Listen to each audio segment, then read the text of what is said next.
Namo tassa bhagavato arahato samma sambuddhassa.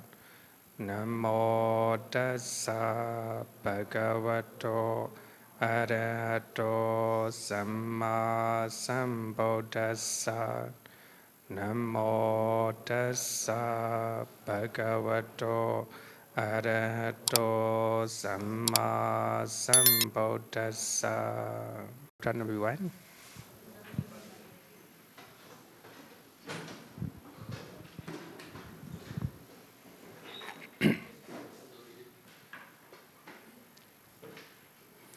Okay, so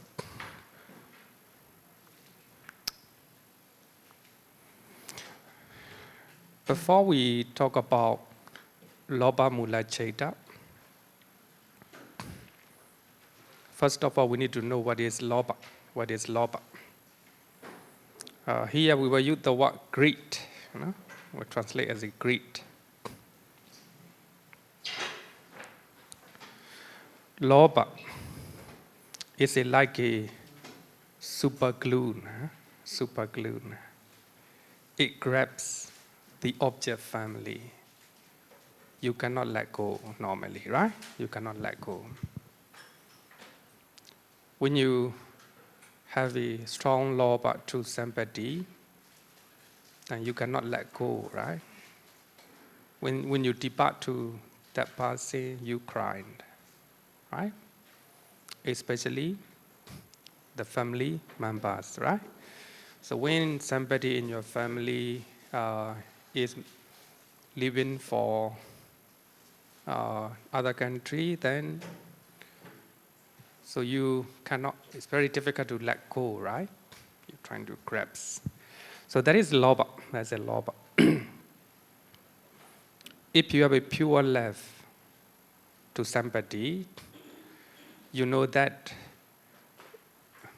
going for further studies in other countries is good for his life. Looking at his welfare for the good of his life, then you try to let go, trying to let go. That's not a, if you don't have any sadness in your mind is pure, knowing that it is better for his life, with the understanding, sympathy, compassion, loving kindness. So all these are good. With such understanding, sympathy, loving kindness, you decided to let go your children to go to other country, right? So it can be with the lobha or with the metta, two type, love, normal love, how to say, just say normal love, family love, and also the pure love, right? So therefore, lobha here is unwholesome one, unwholesome. So when you have a lobha, you cannot let go to somebody. You cannot let go one of the things that you like. It can be clothing, it can be food, it can be smell, perfume, like that, right? The place. So one of the things, the most difficult thing to let go, your body, right? Your body. So normally when you are going to die, fear came in because of lobha. You cannot let go your body. Somebody who know that this body is impermanent, everybody died, and also I will die one day. Knowing the nature of your body, the nature of impermanence, that's understanding, right? Wisdom. With such wisdom, you don't have any attachment to your body. You clearly understand that you have to leave one day. So such understanding, you you don't have any attachment or greed to your body. When you die, then you die peacefully, right? Peacefully. Those who have a lot of lobha to their body, to their family members, to their house, to their status, they cannot let go. They have a lot of fear to leave. So, therefore, when you have a lot of greed, it's very difficult to let go, difficult to leave, right? Anyway, you have to leave, right? You have to leave. So therefore, lobha is like a super glue. It grabs the object. The object can be things that you can see with your eye, the sound, right? Smell, taste, and physical touch. And also mental object, the object that your mind is taking. So therefore, lobha is like a super glue. It grabs the object. You cannot let go, right? You cannot let go. If you can let go, then your mind is liberated. Your mind is liberated. It is the origin of all type of suffering. So therefore, in the Four Noble Truth, right? Second Noble Truth is lobha, according to Abhidhamma. According to Abhidhamma. Because of lobha, you suffer, right? When your children is going away, you suffer because of lobha to your children. But there are some parents who fully aware that one day our children have to leave my house, right? Understanding. Then it is all right for them to go to other country for their further studies, even though we let them with the compassion, sympathy. There's a pure love. We call it metta, right? Metta. You let go your children too, right? It is the origin of all type of suffering. Sometimes you will see the word craving. In Pali, we call it tanha. Sometimes lust, raga. Sometimes we call it love with the string attached. Normally, you let somebody with the string attached. He or she make you happy, right? String attached.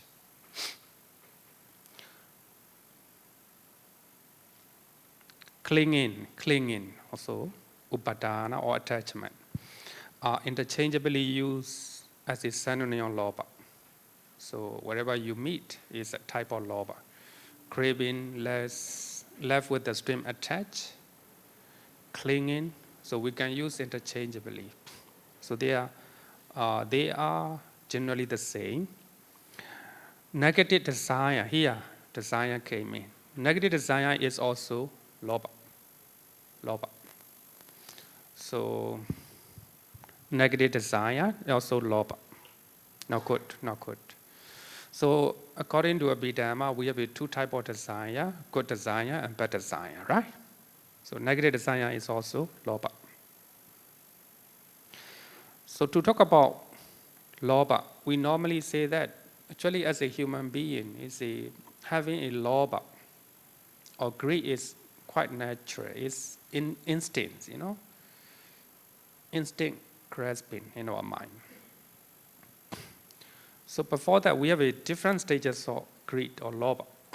So it's good to know it.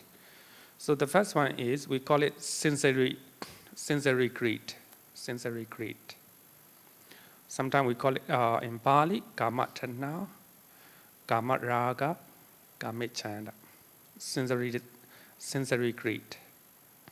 Second one is fine material greed. I will explain later part.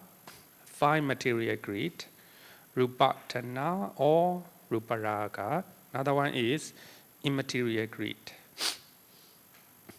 arupa tanha or arupa raga. So three type of lobha. So the first one, sensory greed. Second, fine material greed. Then third one, immaterial greed. So the first one, what is sensory greed? So this one also divided into two parts, two levels. So the first one is a sensory greed in a misconduct level. So when you have such lobha, it's not good. It's not a good conduct. So here the first one, maybe for example, desire to steal the property of other people. So you see something interesting belong to other people, then you trying to steal it, right? You're trying to steal it. That is the lobha in misconduct level, right? Desire to cheat other people, desire to lie on other people, right? Misconduct. Shouldn't do that. Another one is desire to commit sexual misconduct. So you get married, then you have a desire to have an affair with somebody outside of your marriage, right? There's also sensory greed because of lobha. You have a lobha or attachment to one person. Even though you get married, you have an affair. So that is a sensory lobha in misconduct level. Just example. If you are telling lie because you want something, you want something. So that is also sensory greed in misconduct level. Another one is sensory greed in normal level. It's not a misconduct, duccharita. It's a normal level. Desire to eat a delicious food. So you have money, you buy delicious food, then you enjoy it, right? You enjoy it. Nothing wrong with this. You're not committing any crime. You own it, right? With your own money, you buy a delicious food. You enjoy it. At home, you make a lot of effort to cook delicious food. You enjoy with your family. So that is a sensory greed in normal level. So you love your children, right? You love your friends. And also, you have a sexual desire with your own life partner. So you enjoy sexual relationship with your husband or wife. That is a sensory greed in a normal level.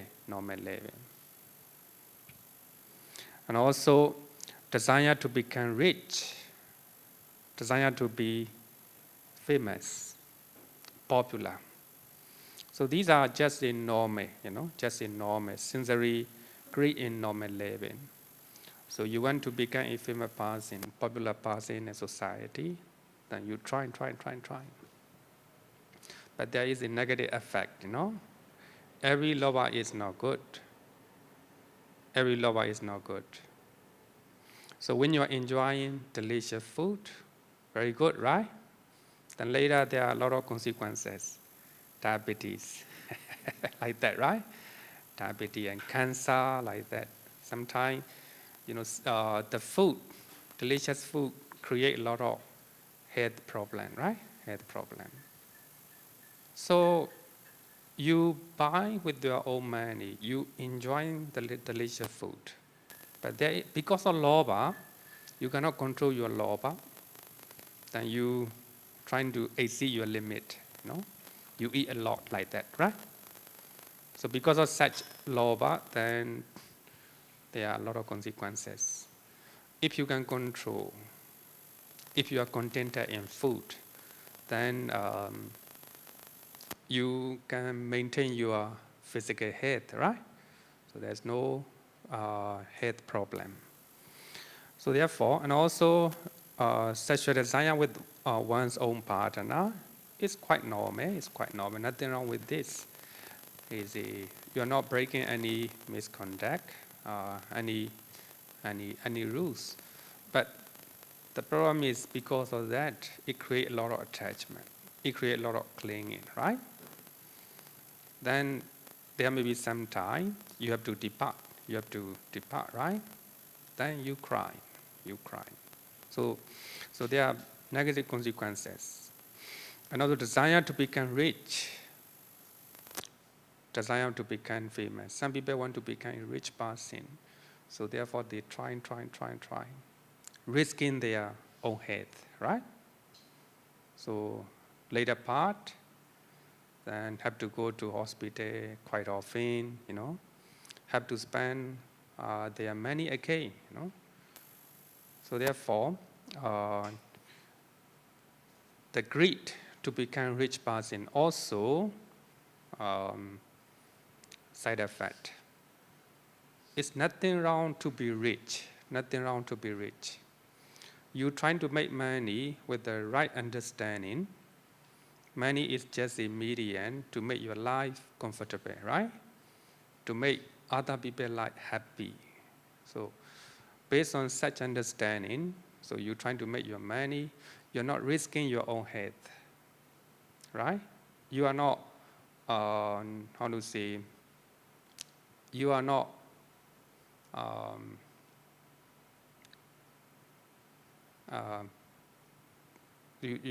you are not, destroying your relationship, right? Sometimes when you are making a business, then you have to risk your relationship, right? Like that. You break your promise among your friend like that.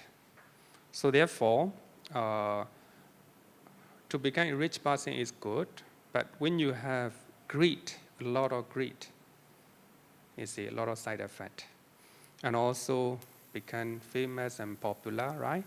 Especially young people nowadays. So they want to be a very famous person. So they try hard, but it doesn't happen, Then they have a lot of depression. And he trying to be a famous person, popular person in social media, became very famous, popular. He earned a lot of money. And he want more and more. Then because of that, he try. Sometimes fail, failure came in. Then depression came in, right? So therefore, in one of the chapter in Samudra Nikaya, we call it Labha Sakara Sanyota. So the Buddha said that gain, money gain, name gain, etc. Like he praise, somebody praise your popularity, so they are dangerous. So the Buddha is reminding to the monks, so the gain and praise, labha sakara, so they are dangerous. Be careful, be careful. So if you are following a lot of gain, a lot of favor and praise, then it's dangerous if you cannot maintain your mind, So therefore, desire to become rich, desire to become famous, popular is quite normal, but it is also lobha, a kind of lobha, right? A kind of lobha. So lobha creates a lot of problem. But compared to the first one, sensory greed in a misconduct level, so second one is better, right? Second one is nothing wrong with this. Sensory desire in normal level. In one of the sutta in Majjhima Nikaya, the Buddha, I think it's the Vimarsaka Sutta, the Buddha is talking to his disciples to investigate whether he is a real enlightened one, real well-enlightened one, Sammasambuddha, or not. So one of the criteria is, because of having a lot of disciples, the Buddha mind is just normal, not shaking. Having a lot of offerings, having a lot of gains, the Buddha mind is not affected. So that is one of the criteria of enlightened one, right? Enlightened one. So this is a sensory greed. So when you, based on your lobha, you're trying to care, you're trying to steal, you're trying to drink. Drinking also a kind of sensory greed in a miscontact level. So therefore, sensory greed in miscontact level is not good. So therefore, we have to control with the sila, right? With the 5 precepts and also 8 precepts. Especially to control our sensory greed in normal level, we observe 8 precepts, 8 precepts. So one of them is to refrain from eating dinner. So one of the students, you asked, right? So he asked question, what is the reason why the Buddha prohibited eating dinner, eating afternoon? So as a monk, we are not allowed to eat afternoon. We are allowed to drink juice and some of the water, right? But we are not allowed to eat solid food afternoon. So the main reason is the Buddha said that the Buddha eat only 1 meal a day, only one time, one meal a day. Because of that, the Buddha said, because of that, he feel light. He is healthy, he is healthy. So that's the reason why, right? The main reason in Buddhism, we skip afternoon food is if we do not eat, right? If we do not eat, then our body is light and also healthy. So that's the reason why many people, right, nowadays, so they are trying to do diet and also even send detoxing their body. So they're skipping. But now I think Ramadan, right? Ramadan. I don't know their reason. The reason why they skip the food the whole day. Okay, so there's a 2 type of sensory lobha, sensory greed. Any question, any discussion you want to make?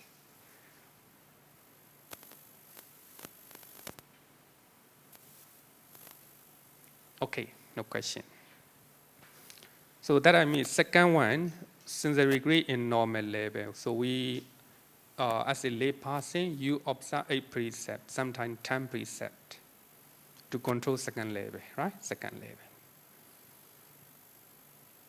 Normally we are playing with the 5 senses. We are playing with the 5 senses as a human being.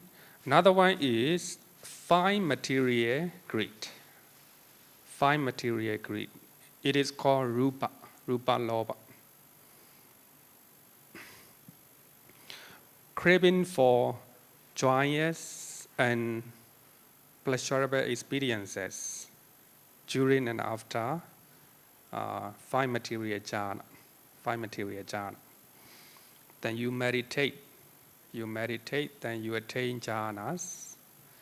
So after the moment you are in jhanas, so you will have a joyous, pleasurable, and tranquil experience, tranquil feeling in your mind. So you have attachment for them, You attach those good experience of meditation. So after you meditate, after you emerge from the jhana, then you crave for that. You crave for it like that. And also craving for the life of rupa existences. We have 16 rupa brahma realms. You have a craving to be born there. You want to be a brahma. Because as a human being, so we have a lot of limit, right? Then after our body, we have to eat food. Only then you can meditate, right? You can meditate. Without eating food for 7 days, you cannot continue for your meditation. So therefore, you think that if you become a Brahma, you will be able to sit down for a long time. You can enjoy jhana bliss. So because of that, after you die, you want to become a Brahma. Then, of course, sometimes we meditate. When we have a very good meditation, then we crave for it. Then we try, to be like that. But sometimes it doesn't work. How you feel it? Feel deep breath, right? Feel deep breath. So yesterday, you are able to sit down about 1 hour. Your mind is focused. You have a pleasurable feeling, no pain. It's good to meditate. Then today, you crave for yesterday's experience. Yesterday's experience. So you want to get such experience again. Wanting such experience is lobha. Is it bad or is it good? Bad, right? Lobha, yeah, of course. But compared to sensory lobha, it's good, right? It's good. But here, you crave for yesterday meditative experience. Today you well prepare. You take a shower, you eat moderate food, then you sit down. You try to get yesterday's experience, but you didn't get it. How will you feel? Feel depressed, right? Feel depressed. That is because of lobha, right? Because of lobha. You grasp yesterday's experience. So therefore, meditation master, they always say that forget about your yesterday's experience. Just focus in the present moment. Stay in the present moment, right? Meditation is normally staying in the present moment. So if you are thinking about yesterday's experience, then it doesn't work. It doesn't work. So lobha will create a blocking, a blockage in your meditation. So I want to share one of the story of a monk at the time of the Buddha called Venerable Vilattasisa. Vilattasisa. Anyone who know Venerable Vilattasisa? I don't know, right? He is. Do you know Venerable Ananda? Many people know, right? Venerable Vilattasisa is the teacher of Venerable Ananda. Venerable Ananda teaches. So he take responsibility to ordain Venerable Ananda. So you can think how he will be. He is one of the great disciples. One of the great disciples, but not very well known. So Venerable Vilattasisa like to meditate all the time, because he can experience the bliss of jhana, the bliss of jhana. So the bliss of jhana is far better than sensual pleasures. Because you stay in the forest, sit down under the tree, you don't need anything, right? You don't need anybody. You don't need to spend money. Just sit down in the quiet place. Then you experience the bliss of jhana. That's a type of craving, type of craving. Then Venerable Vilattasisa go for alms collection. Normally he go Pinapada every day. Then after Pinapada, he sit down and he meditate most of the time. One day he think that if I go Pinapada every day, it takes time. I cannot meditate continuously. So therefore, he collect more food, and he drain the rice. He drain the rice. Then he eat. The next days, without going for Pinapada, he trying to use the water, put the drying rice into the water, eat it. You can see, right? You can see. Normally, as a normal person, eating a good food is important, right? Important. Right now, Venerable Bellata says he knows the bliss of jhana, so therefore, food is not important for him. He eat without any curry, You can see that, without any curry. Dry food, put it in the water, eat it, Continue to meditate. That is, that's the reason why the Buddha laid down Vinaya rule.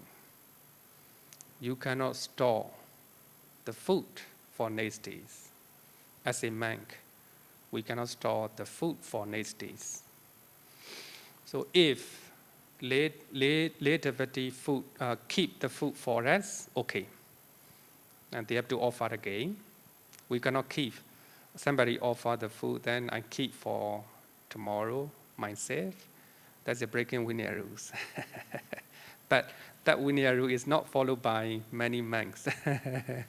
Normally, technically, we are not allowed to store the food for next days. That's the reason why the Buddha laid down with the Vinaya rule.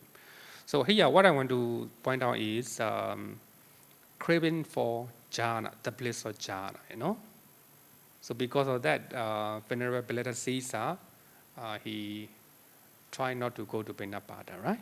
Pinapada. When I go to far out meditation center and in the Myanmar, then I found so many foreigners. Some of them, they stay there about 5 years, 6 years, 7 years, like that. They stay in the meditation center. In the meditation center, so of course they have their own kuti, they have their own place. Very simple one. And they have a simple meal, simple meal. But they can stay, because of meditative place. So therefore, even we crave for the bliss of jhana, the bliss of meditation, is called lobha. We call it ruparaga, attachment for the bliss of jhana, as well as the existence of rupa existence. Another one is immaterial greed, arupa raga, craving for a tranquil bliss during and after arupa jhana. So normally, some people have negative view about arupa jhana. Actually, they are not. Arupa jhana are stable, long-lasting. It overcome material. It overcome matters, material phenomena. So when you attain arupa jhana, so all your 5 senses totally shut down. You will not hear anything, even though it is noisy. Even in the train, people are talking loudly. If you are in arupa jhana, you will not hear. Even somebody push your body, you will not know it, because immaterial, So your mind is totally cut off with the material phenomena.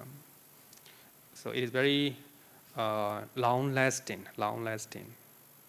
You crave for such the bliss of jhana.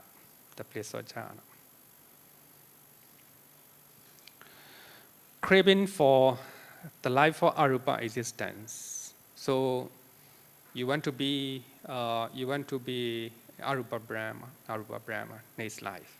Also a type of craving, a type of greed. Compared to earlier two, immaterial greed is better, but still considered as a, lobha. Still considered as unwholesome deed, right? Unwholesome mental state. So for that reason, somebody who became non-returner, so they don't have any craving or any lobha regarding with the sensual pleasures. They don't have any craving for popularity or gain. They don't care. But what they care is meditative bliss. So they want to enjoy the bliss of rupa jhana and arupa jhana. So we call it rupa and arupa raga.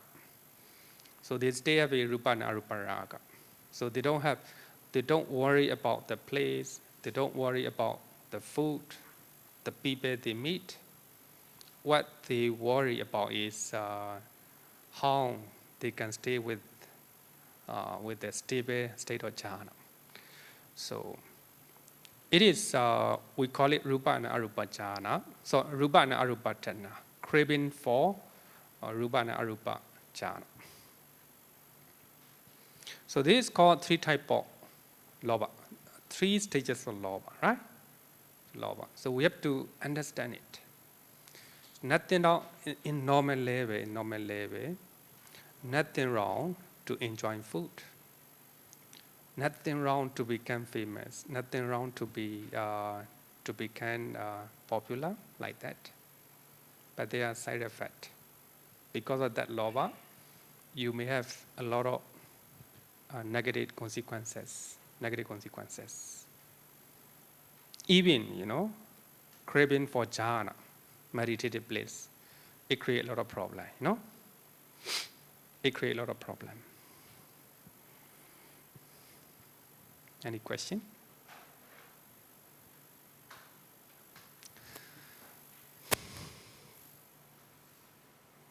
No, okay. Then one of the students asked me, young girl asked me, it is all right, it is unwholesome deed to listen music. If you listen music, if you enjoy music, nothing wrong, right? It's normal, quite normal. Nothing wrong. But if you are taking a precept, you cannot enjoy music. So music make your mind impure, You will lose clarity of mind. So you cannot make a right decision after enjoying, music. So that's the reason why some religions, they're trying to make use of the music. When you visit their religious place, so they were trying to use music. Music is a kind of hypnotism, So they will hypnotize you. That only after that they will tell you what they want to be. So therefore, in Buddhism, music, normal time, you can enjoy it.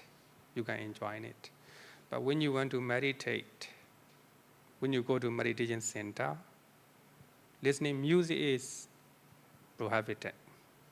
So the reason is after listening music, it will create a lot of thinking, Your mind, you lost clarity of mind. So when you meditate, those, thinking will come to you. In that way, you cannot build up your concentration and mindfulness. So for that reason, music, normal time, okay. So therefore, in Buddhism, so here you will not hear any music, right? Only sometime, only in the religious ceremony, so you will hear the music. So we are not using music because music creates a lot of impurity in the mind, Not denouncing, We accept, it is not a doctrine, it is not a misconduct. You can enjoy it. But when you go to a higher level, like a 8 precept, you are not allowed to listen to music, right?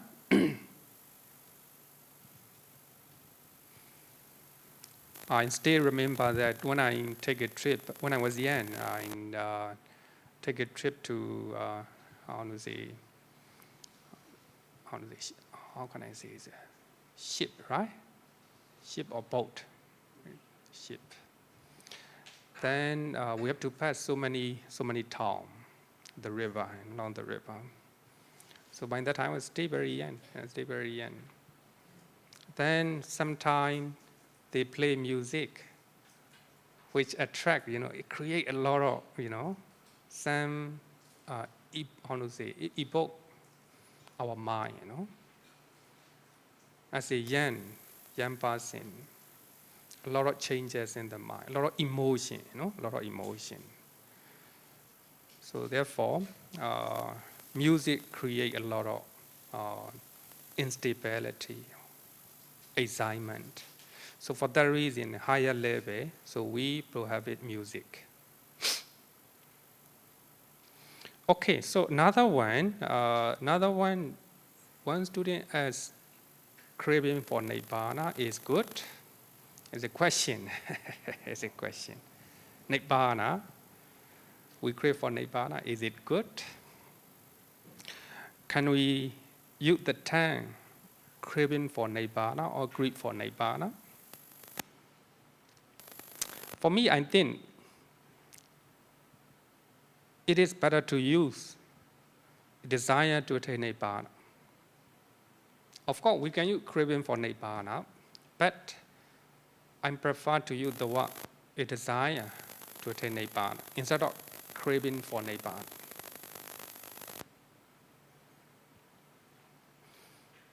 A desire to attain Nibbana.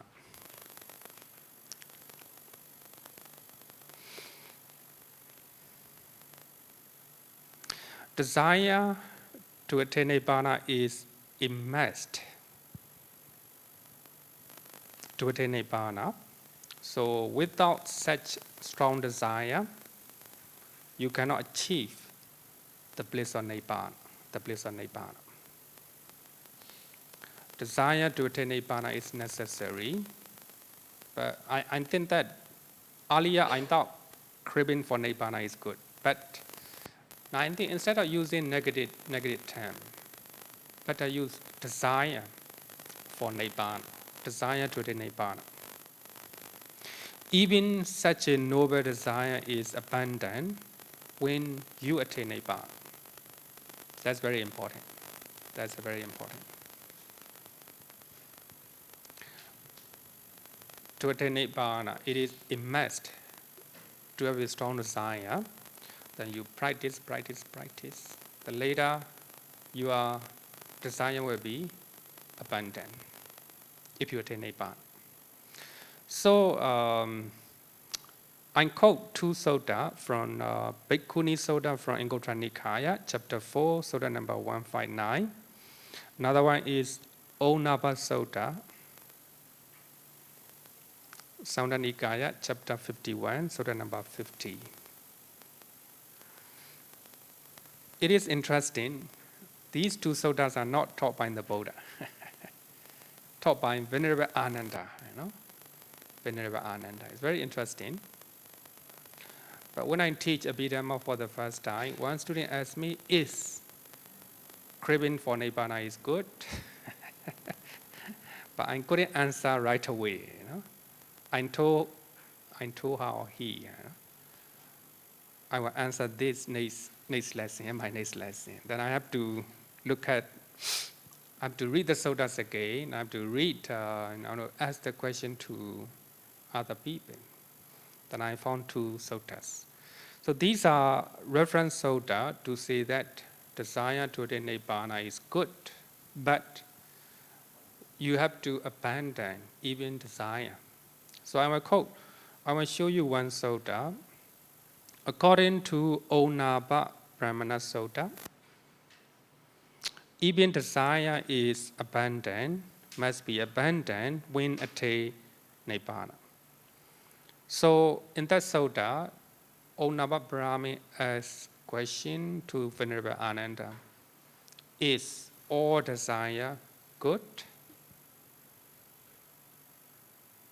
Venerable Ananda said that, yes, most of the desires are good, but when somebody attains Nibbana, that desire must be abandoned. So giving an example of visiting a park. So here we have a Sentosa, right? Sentosa. Somebody want to go to Sentosa, must have a desire to go there, right? To go there. Because of that desire, he take a taxi or he will take a MRT, then visit there. So the moment he reach Sentosa, no desire at all, right? Desire is abandoned. So like that, Venerable Ananda said that here, he either had the desire for the attainment of arrangeship, and when he attained arrangeship, the corresponding desire subsided.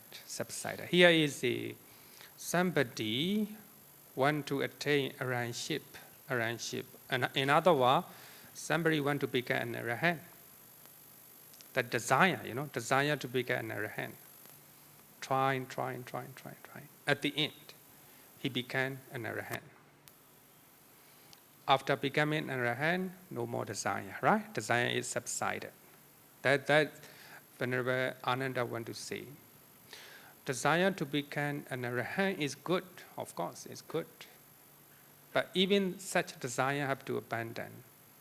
The moment he attained Nibbana.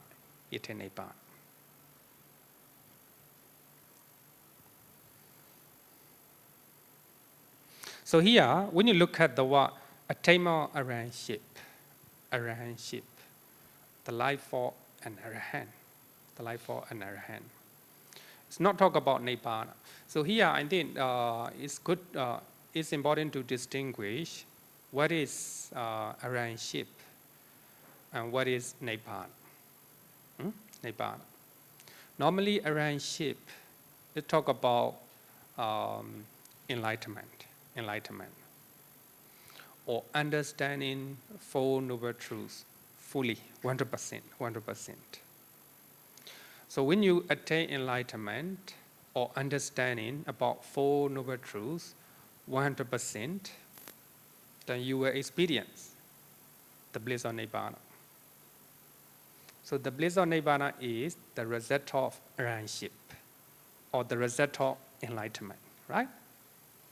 Because some people ask question, is there any difference between enlightenment and Nibbana? Different, right? Different. Enlightenment is a understanding or wisdom, knowing the Four Noble Truths 100%. Of course, Sotapanna also know the Four Noble Truths, not 100%, only 25. Let's say, only 25. Sakadagami, 50%, not fully, not fully.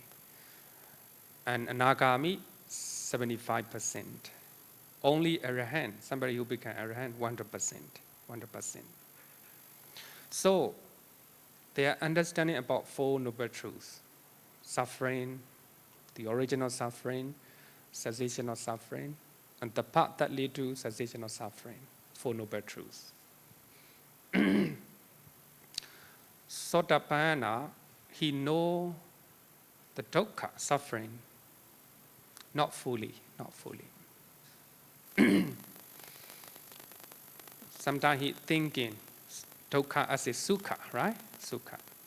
Suffering as a happiness, happiness or pleasant. So when only somebody became an arahant, 100% enlightenment or understanding.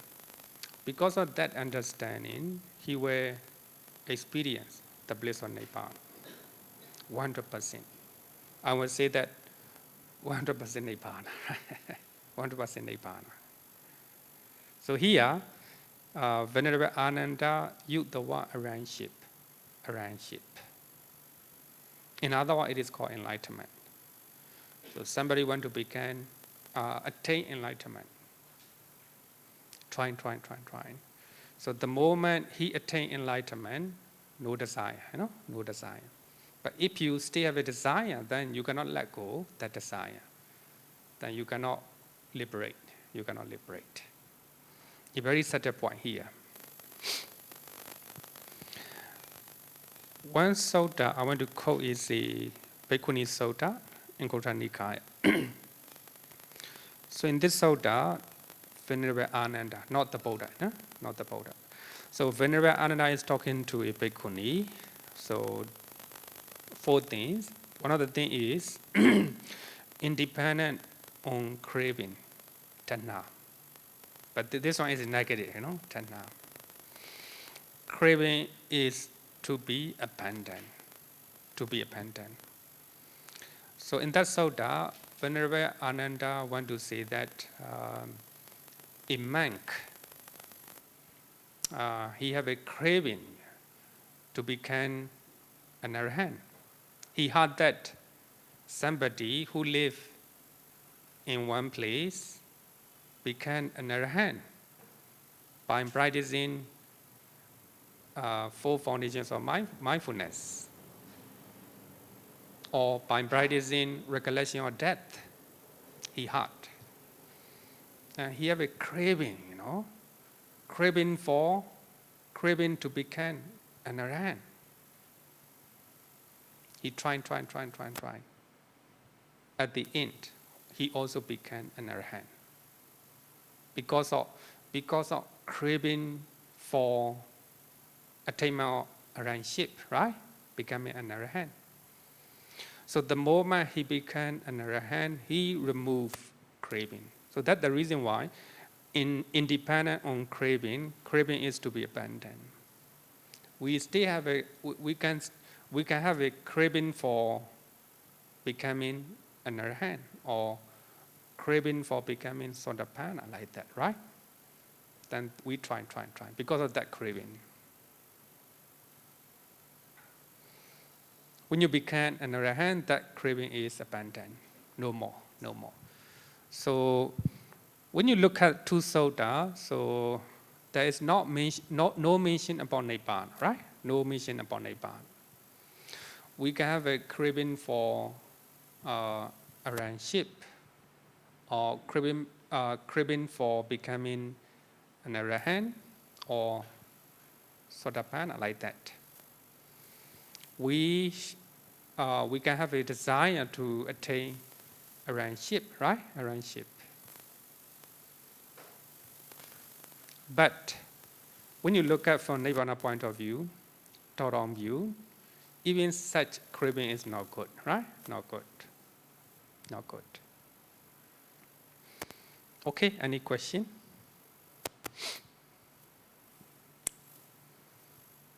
No question, okay. Then, if no question, let's talk about another thing. Another thing is called deity, wrong view. Because before we talk about lower mula cheta, we need to know wrong view. What is the wrong view? Deity means seeing and interpreting things wrongly. Wrong view is normally used with the prefix mecha. We call it mecha deity. Mecha deity, wrong view. So mecha deity is opposite of samma deity, right? Right view. It is opposite of right view, samma deity. Samma deity is, right view is one of the factor of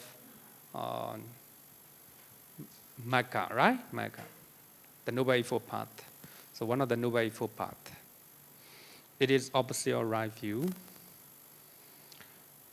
So to know what is Deity, then I want to quote one sutta from Majjhima Nikaya, Sammaditthi Sutta, Majjhima Nikaya, Sutta number 9, Sammaditthi Sutta.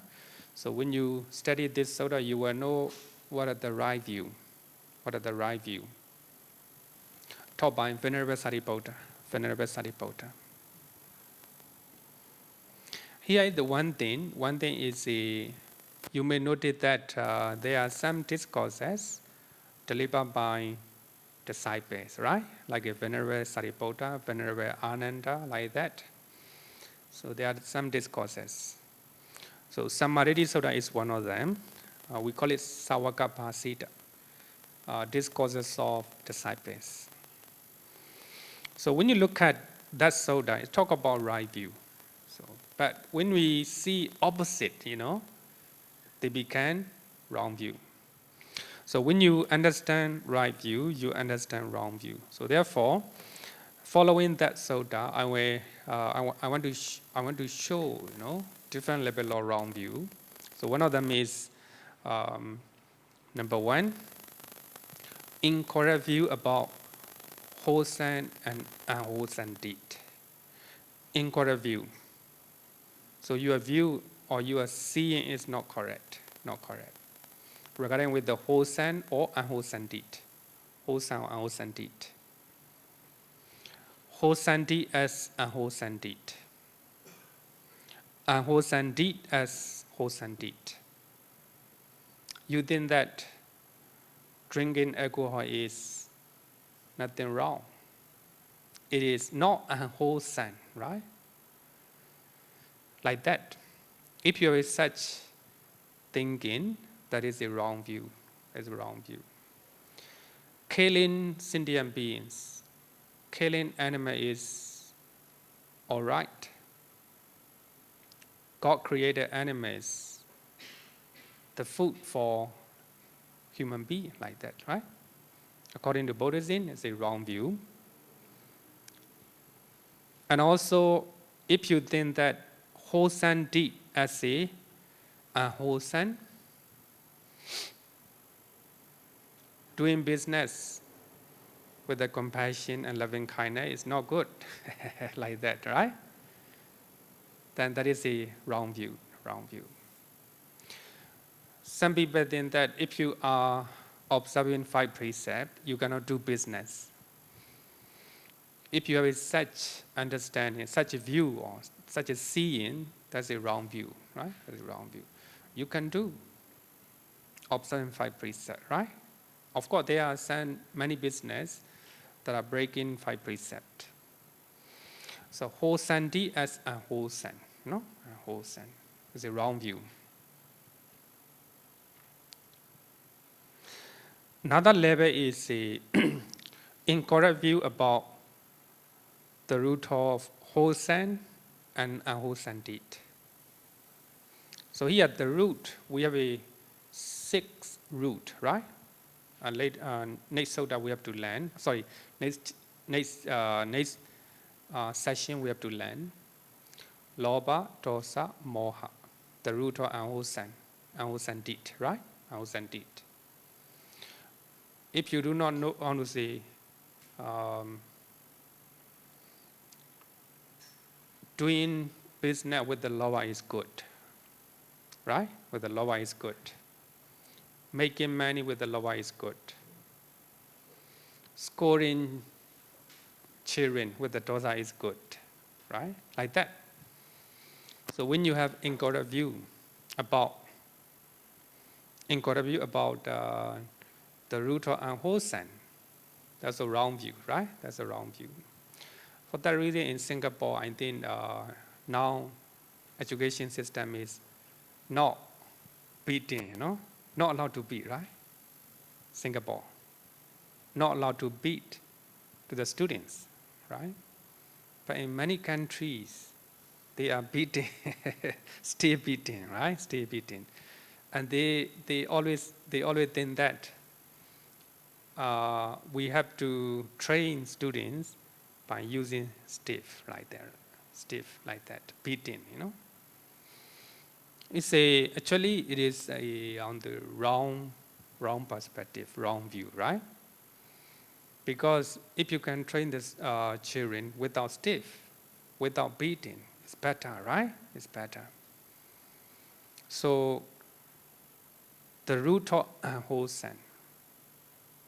So you think that having dosa is, justifiable, right? Justifiable. As a boss. So you can tell other your staff with the dosa. If you have a such perspective or such a view, that is a wrong view. That's a wrong view. Whether you're boss or whether you are the head of the country, if you can govern the country without lobha, dosa, moha, then that will be the best, right? That will be the best. But when you think that lobha is good, dosa is good, moha is good, then it's a wrong view. Another one is the incorrect view about Four Noble Truths. Actually, as a normal person, Buddha, we have number 2 and number 3 normally most of the time, Number 2 and number 3. So we think dukkha as a sukha, suffering as a happiness, we think that the original suffering is good normally, right? But actually, it is a wrong view. So the last one is the incorrect view about Four Noble Truths. So if you see dukkha as a sukha, that is a wrong view. If you see the original suffering as a original happiness, then that's a wrong view, right? That's a wrong view. If you think that cessation of suffering as a happiness, how to say, cessation of suffering as a happiness, that's also a wrong view, right? That's a wrong view. And the path that leads to cessation of suffering, you don't believe it, you don't see it as it correctly. So that is also wrong view. So in the last level, it's higher one. Whether you're Buddhist or non-Buddhist, normally we have number 3, Even non-returner still have, non-returner anagami, let alone other people. Only Arahant, the Buddha, and Pacheka Buddha, only 3%, they remove all type of wrong view.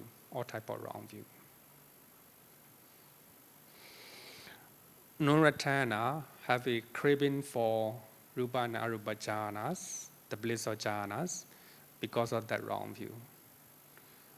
Craving for the bliss of jhana is the original suffering, right? He doesn't believe, he doesn't know it because of wrong view. Okay, so this is a 3 level of wrong view. So the first one is if you think that unwholesome, wholesome one, wholesome as a unwholesome, that is a wrong view. Then secondly, if you think, if you do not have a right understanding about the root of wholesome, the root of unwholesome, then that is a wrong view. Then if you don't have a proper understanding about Four Noble Truths, that's a wrong view. Okay, so I think now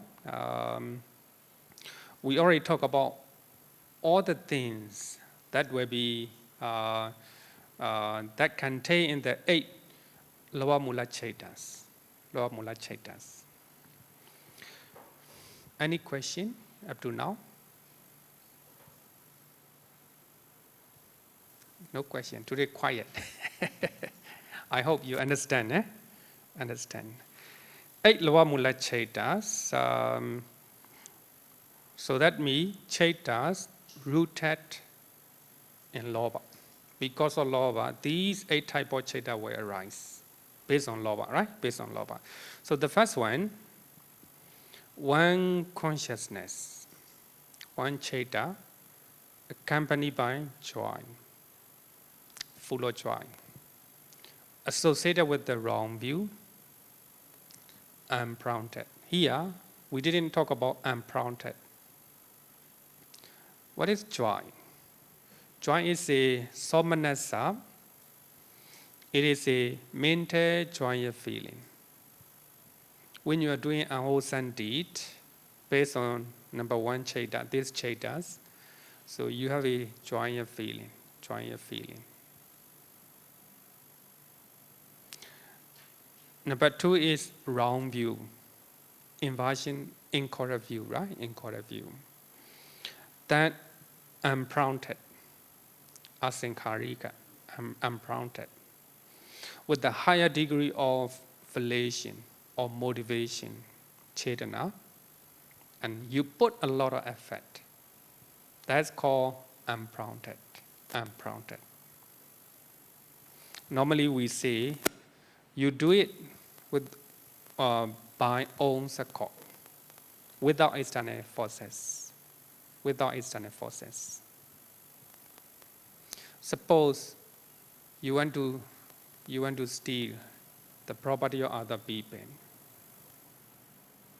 The moment you steal it, you feel very happy, thinking that you will get it. You will get it. That's accompanied by joy. You think that stealing the property of other people is nothing wrong. Nobody know, Nobody know. And also you don't believe afterlife. Even I take the property of other people, nothing wrong. It's okay. Associated with the wrong view. You think that stealing the property of other people is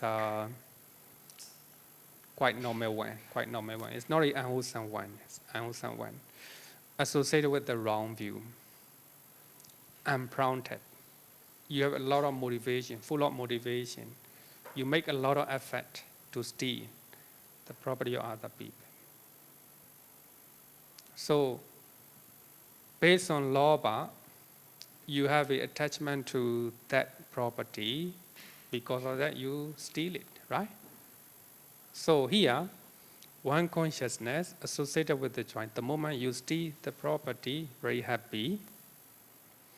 At the same time, associated with the wrong view. Especially, some people are cheating other people, customers, cheating customers. They think that it is quite normal in the business, right? It's a wrong view, wrong view. Some people may want to say, want to pay the tax, right? They're trying to evade, they call it evade, right? Evading the tax. They think that it is quite normal. It's quite normal. Nothing wrong. Associated with the wrong view, right? It's the wrong view. Unprompted. The moment you do something, stealing, with the full of motivation, you're very active, very active, and also make a lot of effort. It's called unprompted, unprompted. So you do your own accord. One consciousness accompanied by joy, associated with the wrong view, unprompted. Maybe another example, very clear example. You like to drink alcohol. The moment you drink, very happy, full of joy, accompanied by joy. Associated with the wrong view. You think that drinking is just a normal case. Nothing wrong. It doesn't destroy other people. It doesn't harm other people. Like that. You don't believe that drinking is unwholesome deed. That is associated with the wrong view. So the moment you drink, full of motivation, and you make a lot of effort. Like that, right? You make a lot of effort. unprompted. So that is unwholesome, the first type of unwholesome one. Together with the joy, associated with the wrong view, unprompted, right? So that is a higher degree of akusala cheta.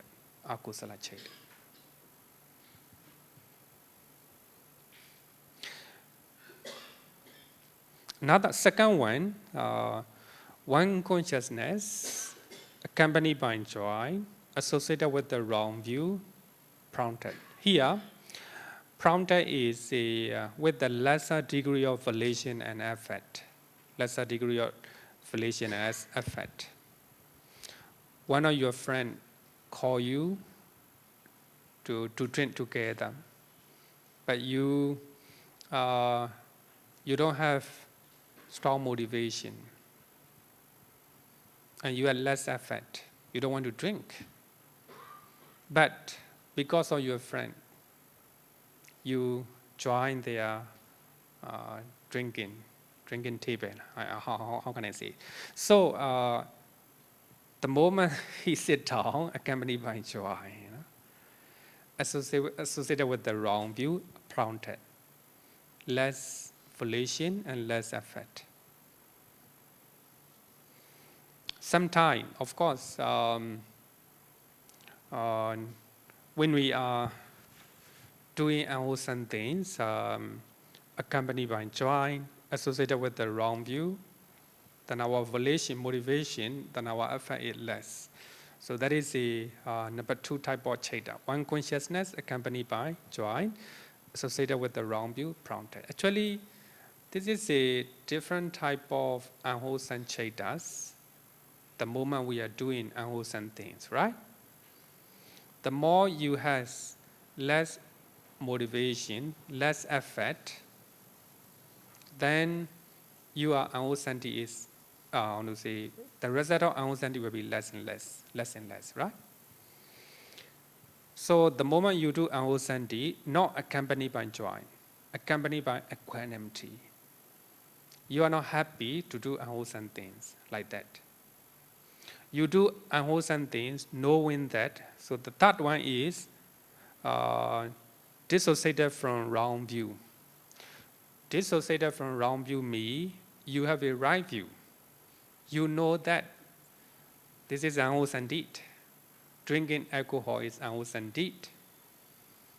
And stealing the property of other is other people is unwholesome deed. Knowing that you do it, right? You have a right view. You know unwholesome deed as a unwholesome. Dissociated from wrong view. So the difference is here, dissociated from wrong view. Titikata vipayota. Titikata vipayota. Dissociated from wrong view. Then if we are doing some unwholesome deed, knowing that it is unwholesome deed, then we will not do quite often, right? Quite often. If you know that, if you have a compassion and somebody, if I steal the property of other people, they will not like. If I cheat customer, they will not like that. If I exploit somebody, they will not like. So when you have such understanding, you know that it is not good. Dissociated from wrong view, unprompted. So the difference here is only dissociated from wrong view. Unprompted. The number 4 is also dissociated from wrong view, prompted. So different degree of unwholesome deed based on the chetas. So everything comes from our mind. So the Buddha said that mind is forerunner of everything.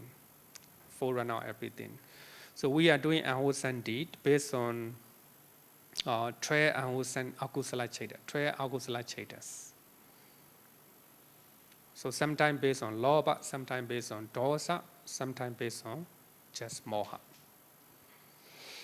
So here, when you look at the first 4, so the first one is highest one, higher degree. you do unwholesome deed based on lobha. The moment you do unwholesome deed, you accompany by joy.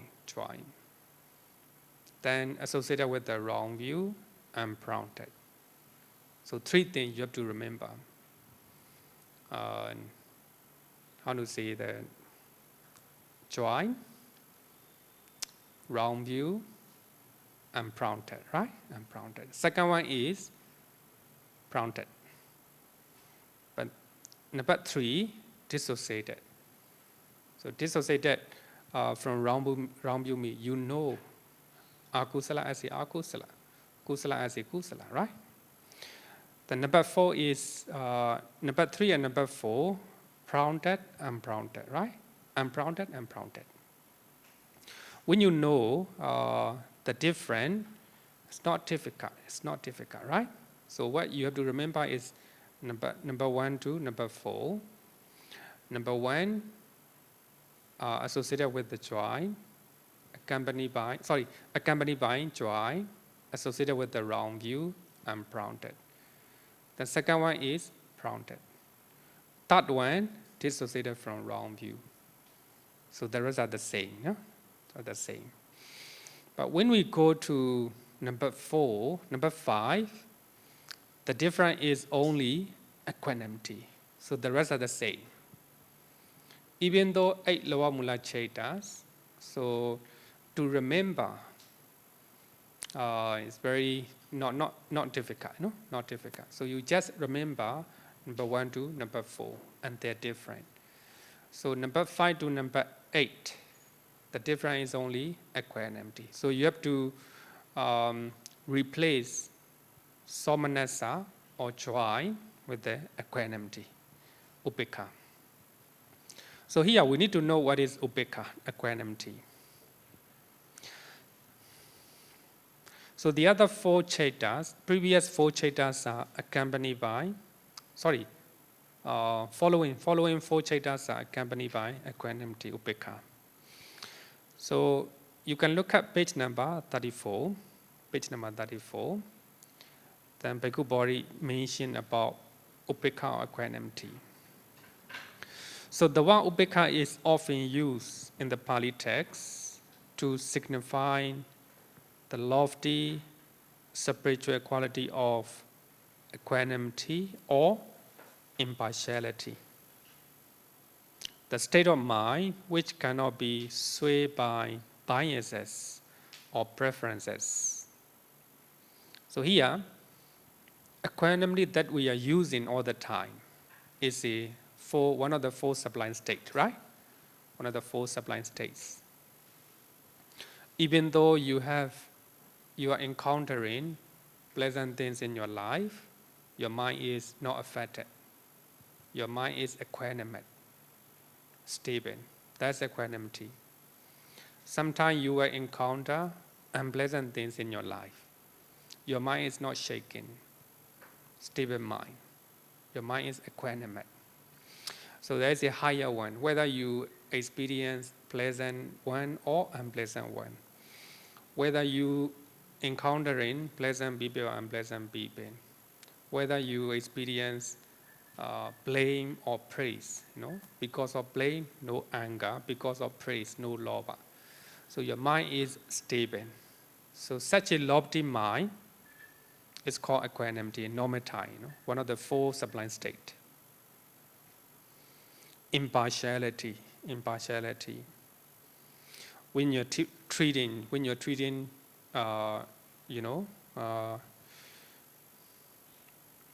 so there's no partiality, no bias. So here, actually, however, so the word upekkha is used simply to mean neutral feeling.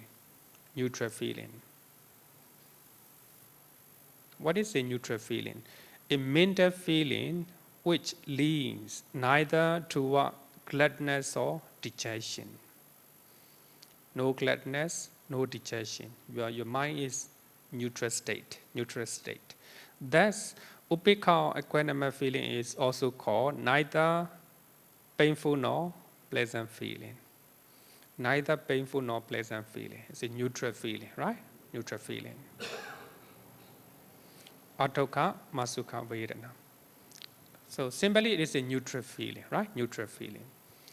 So actually when you have a pleasant things in our life, normally, then joy, we're very happy, joy feeling.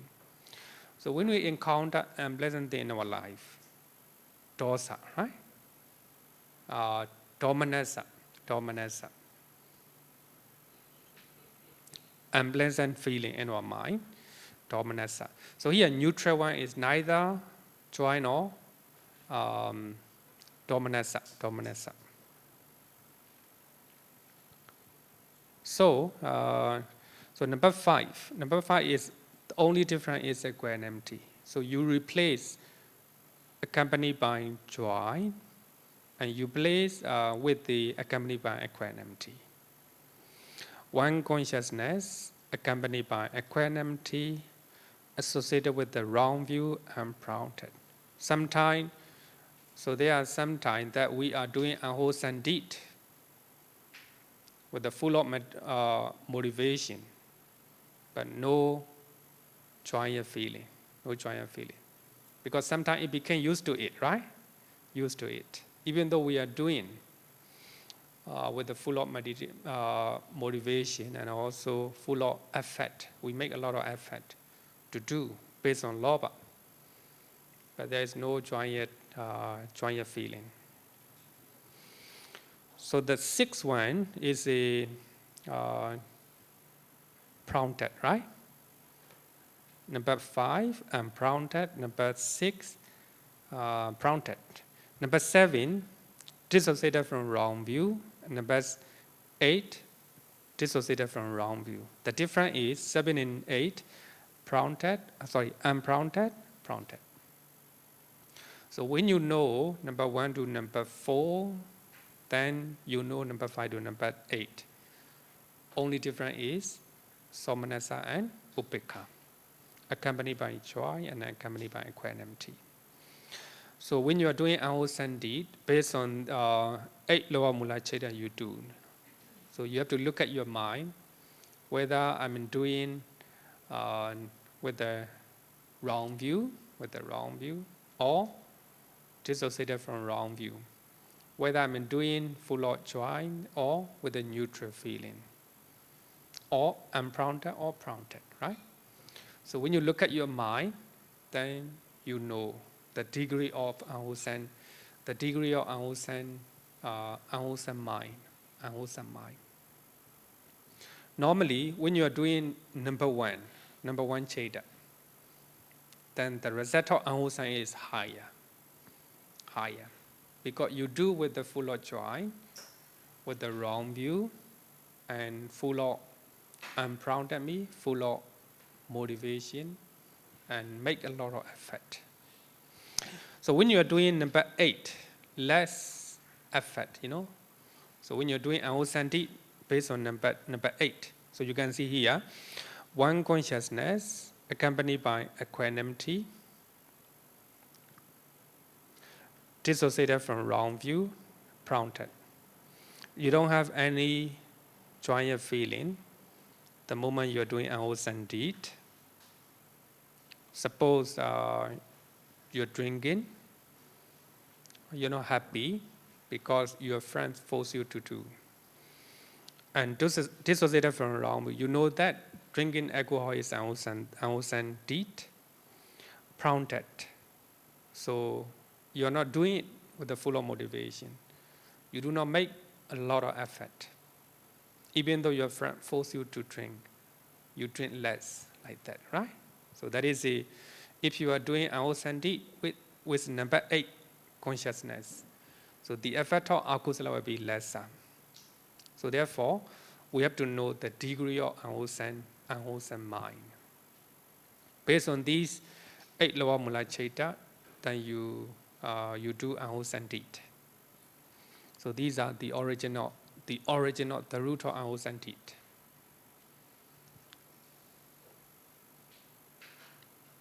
Then I will repeat number 8 lower mula cheta. Number 1, one consciousness accompanied by joy, associated with the wrong view and prompted. So here, so what you have to do is look at this one, accompanied by joy. Number 1 to number 4. Associated with the wrong view and prompted. Number 2, different is prompted, you know. Number 1, unprompted. Number 2, prompted. Number 3, different is dissociated from wrong view. Here, number 1 and number 2 associated with unprompted. The number 4, prompted. So number 5 to number 8, right? Only one different. What is it? Equanimity, that's all. If you can remember number 1 to number 4, enough. Right? Even though it's 8 chetas, then no need to worry to remember all. If you know this, we still have another 24 chetas. 24 chetas. You don't need to learn. You don't need to, how to say, memorize, you know. People think that 89 chetas, wow, a lot. Actually, it's not, you know. If you know this 8 lower mula chetas, then you will get 24 chetas. 24 chetas. You don't need to learn by heart, you know. You don't need to learn by heart. 8, 24, how many? 32. 32, right? Now, 32 chetas, you already learn. Eh? So therefore, no need to worry. So I will tell you how to memorize, or how to learn. The number 5 to number 8, the difference only equanimity. Equanimity. Okay, any question?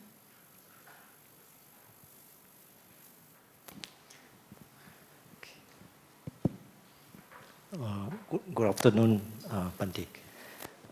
Based on what you have explained, can we conclude that simply having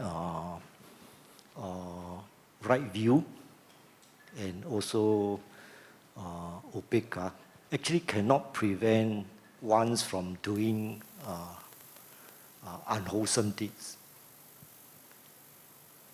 by simply having right view? That means one actually can do wrong things even having right views. Is it correct?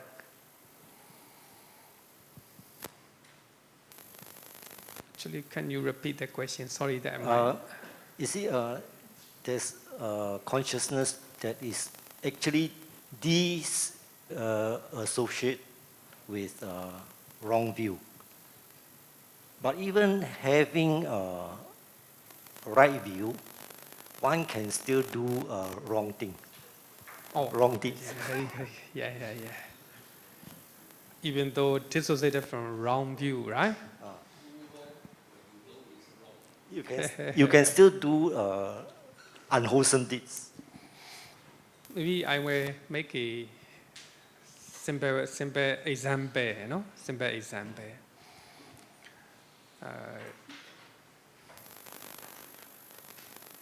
I know that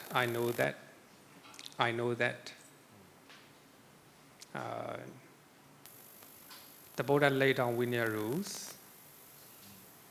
If I keep the food for tomorrow, it is a unwholesome, right? So it is I'm breaking Vinaya rules. Knowingly. Then I want to eat this one, then I keep for tomorrow. Knowing it is a breaking Vinaya rules, because of lobha in my mind. I have attachment, lobha, to that food. Then I tell the cook, can you put this one for tomorrow? Right? Knowingly it is a breaking Vinaya rules.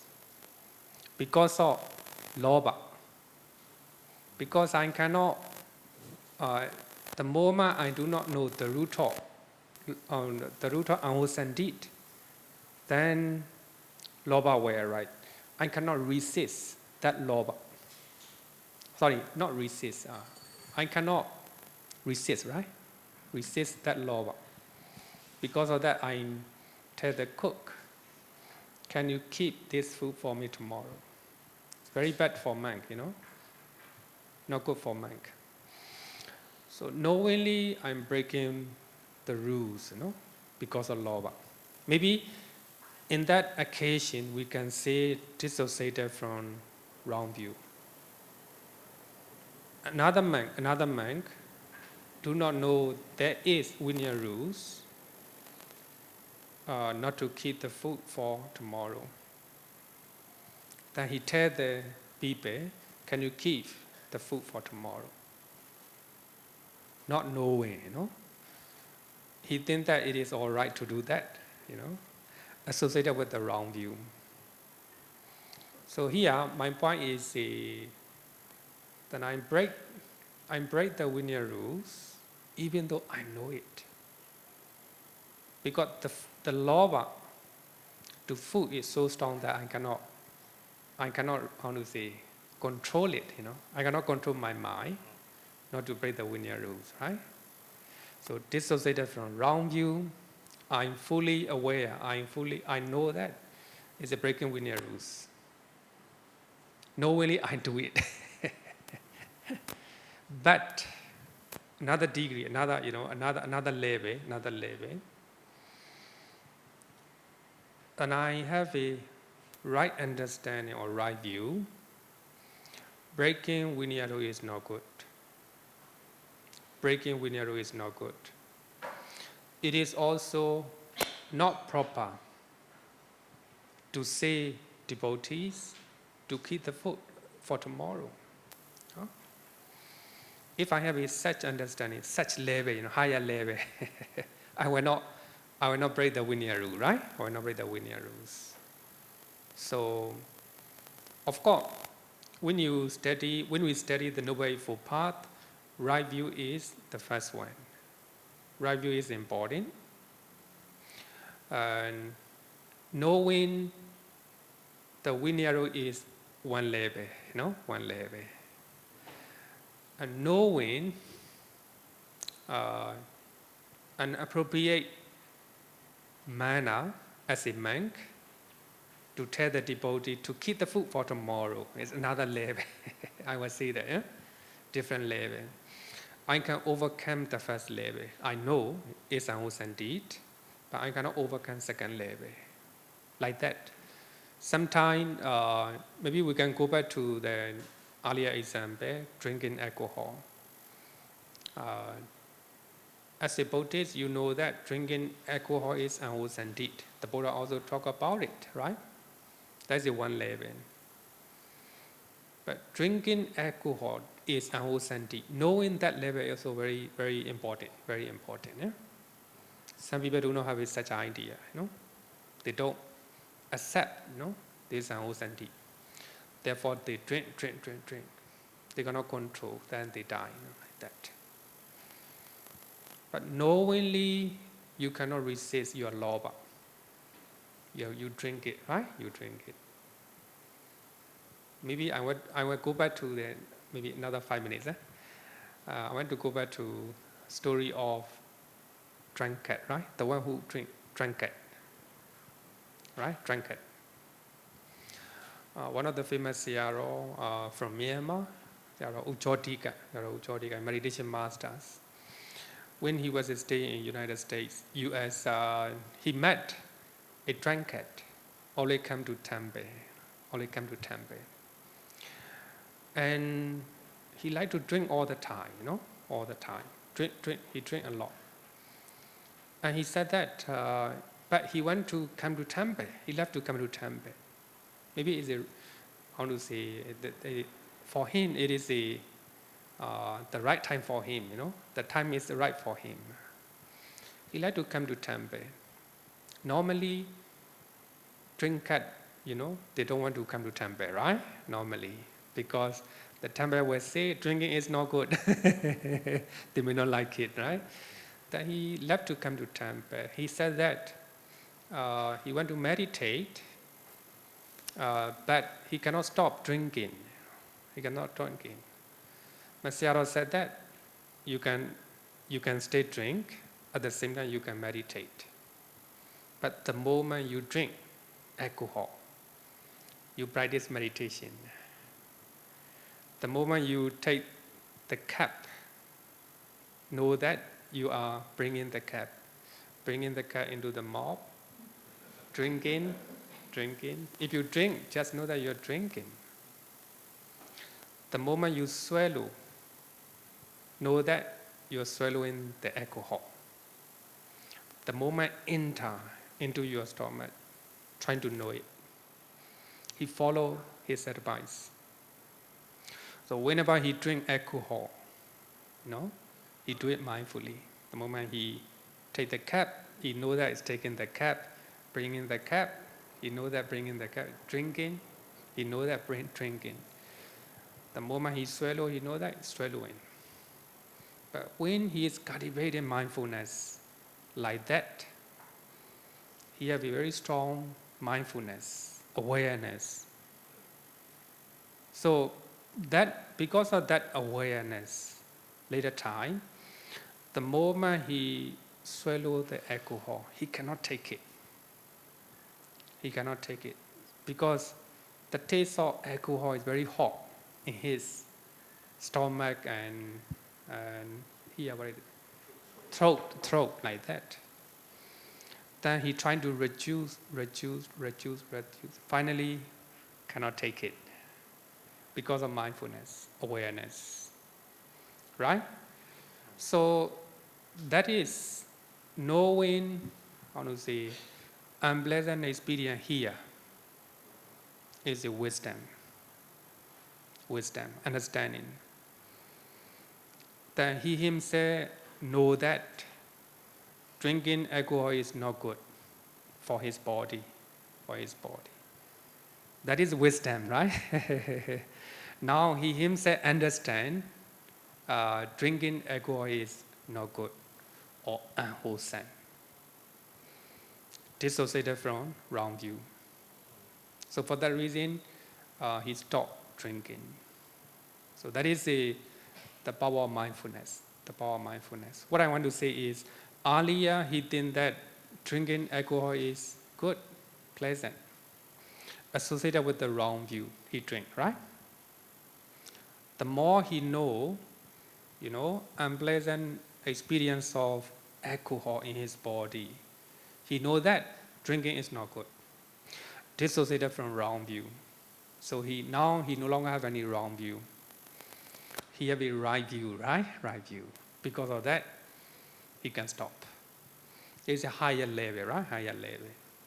So sometimes, even though we know that it is unwholesome, it's not good, but we do it because we do not know the result of that one, right? That one.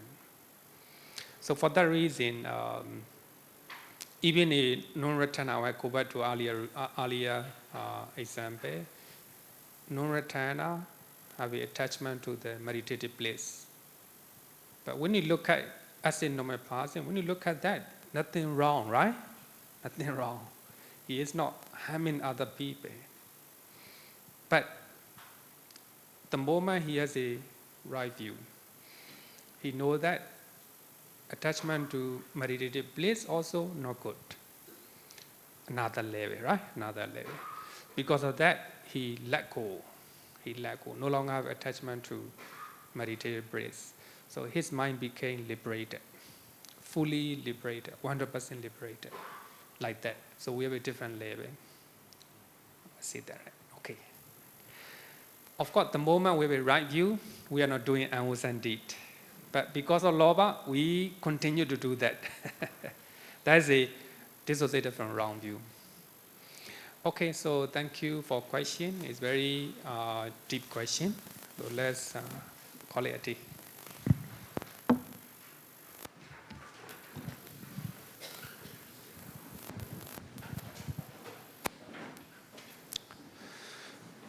Yo varatam bhavado manu Jesu Sakyamuni Bhagavakata Kecho Parakato Bala Viriya Samangi Dan Sukatan Saranatamu